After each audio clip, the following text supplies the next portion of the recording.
Hello friends, welcome back. ఒక కాలేజీలో master పరీక్ష పేపర్లు దిద్ది పిల్లలకి ఇచ్చి డౌట్స్ ఏమైనా ఉంటే అడగమని చెప్పారు. అయితే విషయం ఏంటంటే క్లాస్ మొత్తానికి ఒకే ఒక్కడు పాస్ అయ్యాడు. సరే, ముందుగా ఓ స్టూడెంట్ పేపర్ పట్టుకొని వచ్చాడు. సార్, మరీ ఇన్ని తక్కువ మార్కులు వేసారేంటి సార్? అసలే ఎగ్జామ్స్ కోసం కాస్ట్లీ పెన్ను కూడా కొన్నాను. ఒరేయ్, నువ్వు రాసిన దాన్ని బట్టి మార్కులు వస్తాయి. రేనాల్డ్స్ పెన్తో రాస్తే 2 మార్కులు, పార్కర్ పెన్తో రాస్తే 10 మార్కులు వేయరు, వెళ్ళరా. తర్వాత ఇంకో స్టూడెంట్ వచ్చాడు. సార్, ఇన్ని లైన్లు రాశాను కదా, అసలు మార్కులే వేయలేదేంటి? ఒరేయ్, ఎన్ని లైన్లు రాస్తే ఏముందిరా, అందులో మ్యాటర్ ఉండొద్దు.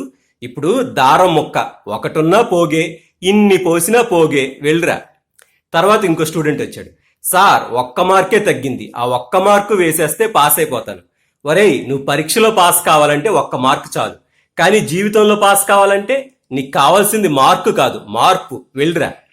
చివరిగా పాస్ అయిన స్టూడెంట్ కూడా వచ్చాడు. సార్, ఇంకేమన్నా మార్కులు వస్తాయో చూడండి. ఒరేయ్, నువ్వు పాస్ అయిందే గొప్ప, ఇంకా మార్కులు అంటూ వచ్చావంటే నీకు సన్మానం చేస్తాను. సార్, పాస్ అయినందుకే సన్మానమా? సన్మానం కాదురా, సన్నమానం. అంటే నీ మానాన్ని సన్నబరుస్తా అని అర్థం. అంటే నీకున్న ఈ కాస్త పరువుని చులకన చేసి పలుచన చేస్తా అని అర్థం. Thank you very much friends, మళ్ళీ కలుద్దాం.